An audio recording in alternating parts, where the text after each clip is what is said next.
আসসালামু আলাইকুম দর্শক, খুব গুরুত্বপূর্ণ বিষয় আজ আপনাদের সামনে তুলে ধরব। দর্শক, পশ্চিমের বাজারে পোশাকের রপ্তানিতে ধস, এছাড়াও বিদেশের চাপ আসবে, অর্থনীতিকে বিপন্ন করা ষড়যন্ত্র আছে, নিজ মুখে স্বীকার করেছে ওবায়দুল কাদের। এছাড়াও নির্বাচন ও মানবাধিকার করা বিষয়ে জাতিসংঘের বক্তব্যে করা প্রতিবাদ করেছে সরকার। তো দর্শক, এই সমস্ত বিষয়গুলো আপনাদের সামনে আজকে তুলে ধরব। চলুন বিস্তারিত জেনে আসি।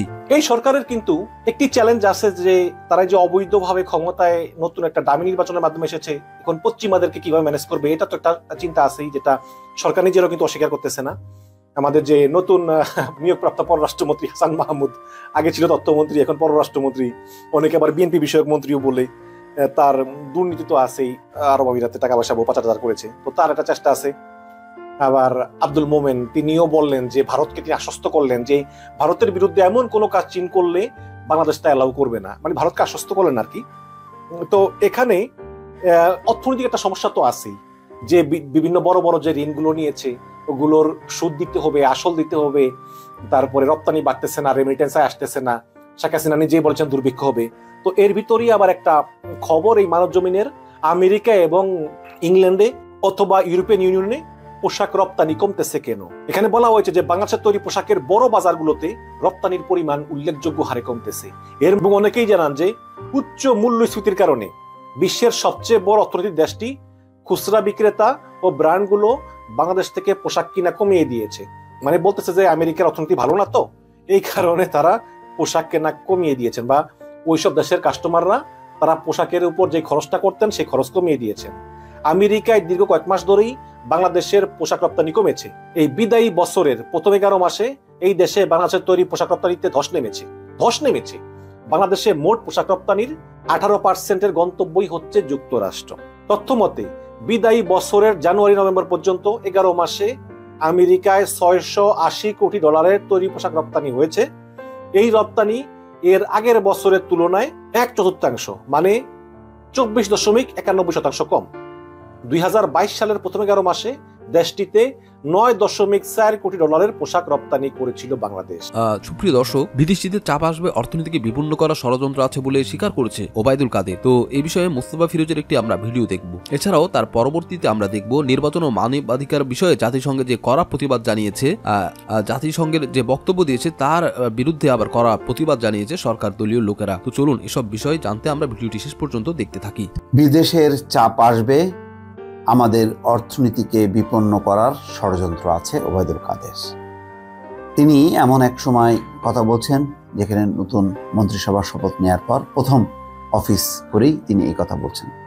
তার মানেই হচ্ছে সেই নির্বাচনের আগে যে পরিস্থিতির মধ্যে ছিল সরকার, যেই প্রবল চাপের মধ্যে, যেখানে বিদেশি চাপকে উপেক্ষা করে ডেসপারেটলি তারা নির্বাচন করেছে, কিন্তু সেই চাপ যে মুক্ত হয়নি সরকার।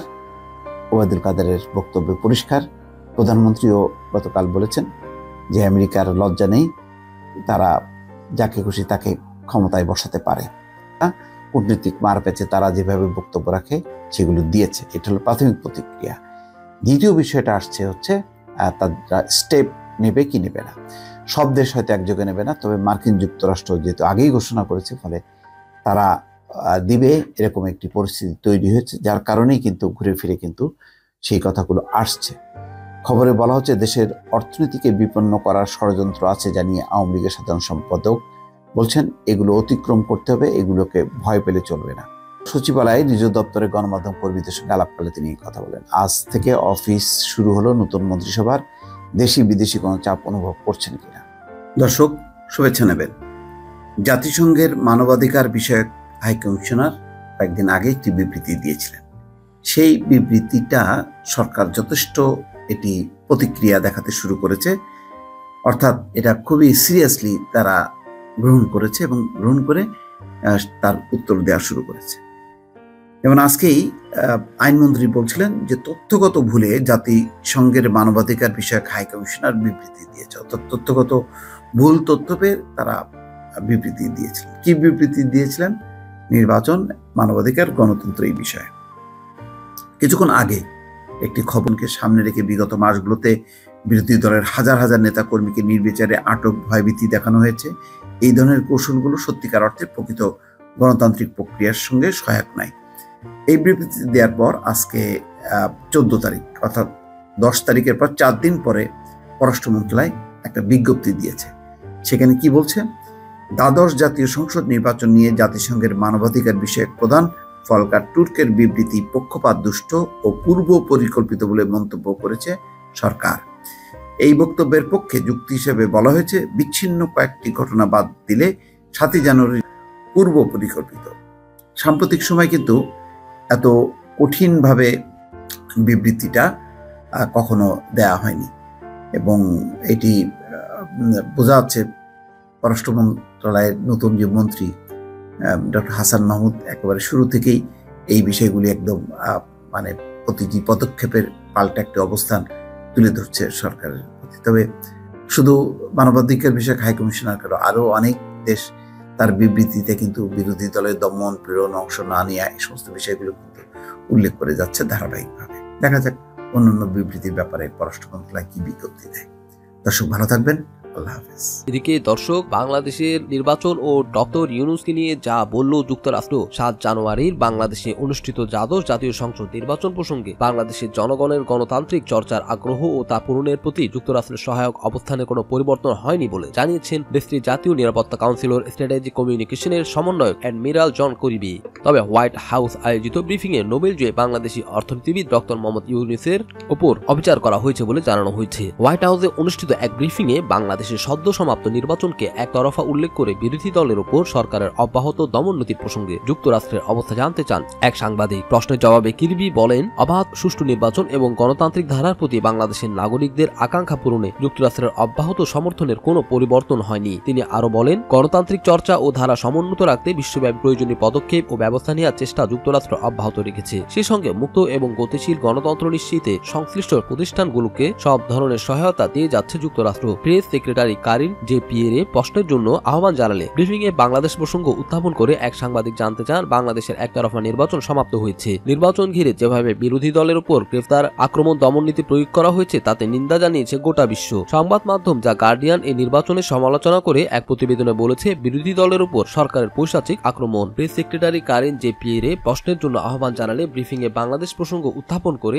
এক সাংবাদিক জানতে চান, বাংলাদেশের একতরফা নির্বাচন সমাপ্ত হয়েছে। নির্বাচন ঘিরে যেভাবে বিরোধী দলের উপর আক্রমণ, গ্রেফতার, দমন নীতি প্রয়োগ করা হয়েছে তাতে নিন্দা জানিয়েছে গোটা বিশ্ব। সংবাদ মাধ্যম দ্য গার্ডিয়ান এই নির্বাচনের সমালোচনা করে এক প্রতিবেদনে বলেছে, বিরোধী দলের ওপর সরকারের পৈশাচিক আক্রমণ। দ্য ওয়াল স্ট্রিট জার্নাল জানান, বাইডেন প্রশাসনের বিশ্বব্যাপী সুষ্ঠু গণতান্ত্রিক ধারা প্রচারের সীমাবদ্ধতা দেখিয়ে দিল বাংলাদেশ। এর আগে আপনি বলেছিলেন, বাংলাদেশের জনগণের আকাঙ্ক্ষার প্রতিফলনে যা করা দরকার তাই করবেন। এরই ধারাবাহিকতায় নির্বাচনের পূর্বে আপনারা ভিসা নীতি ঘোষণা করেছিলেন। বিশ্বব্যাপী বাইডেন প্রশাসনের গণতন্ত্র প্রচারের চেষ্টা বাংলাদেশে বাধাগ্রস্ত হয়েছে মর্মে যে সমালোচনা উঠেছে সে বিষয়টিকে আপনি কিভাবে দেখছেন? এমন প্রশ্নের জবাবে কিরবি বলেন, অবশ্যই আমরা এখনো বিশ্বজুড়ে সক্রিয় এবং গতিশীল গণতন্ত্রের প্রতিষ্ঠানিকতাকে সমর্থন করি। বাংলাদেশের জনগণের আকাঙ্ক্ষা পূরণের প্রত্যাশার জায়গা থেকে আমাদের কোনো নড়চড় হয়নি। আমাদের সেই প্রত্যাশাটি হলো একটি অবাধ, সুষ্ঠু, স্বচ্ছ এবং অংশগ্রহণমূলক নির্বাচন নিশ্চিত করা। দ্বিতীয় এক প্রশ্নে ওই সংবাদকর্মী জানতে চান, নোবেল জয়ী ডক্টর মোহাম্মদ ইউনূস যুক্তরাষ্ট্রের প্রেসিডেন্সিয়াল মেডেল অফ ফ্রিডম এবং কংগ্রেসনাল গোল্ড মেডেলেও ভূষিত হয়েছেন। ইংরেজি নববর্ষের প্রথম দিনে তাকে 6 মাসের কারাদণ্ড দিয়েছে বাংলাদেশের একটি আদালত। এটা সবার ধারণা যে ক্ষমতাসীন হাসিনা প্রতিশোধ পরায়ণতার শিকার হয়েছে doctor Yunus. Presidential medal of freedom সম্মানপ্রাপ্ত এবং এই হোয়াইট হাউসে একাধিকবার আসা ডক্টর ইউনূসের এই রায়ের বিষয়ে প্রেসিডেন্ট জো বাইডেন অবগত কিনা? জন কিরবি বলেন, তিনি এই প্রশ্ন গ্রহণ করেছেন এবং পরবর্তী সময়ে লিখিতভাবে তার উত্তর দিতে হবে।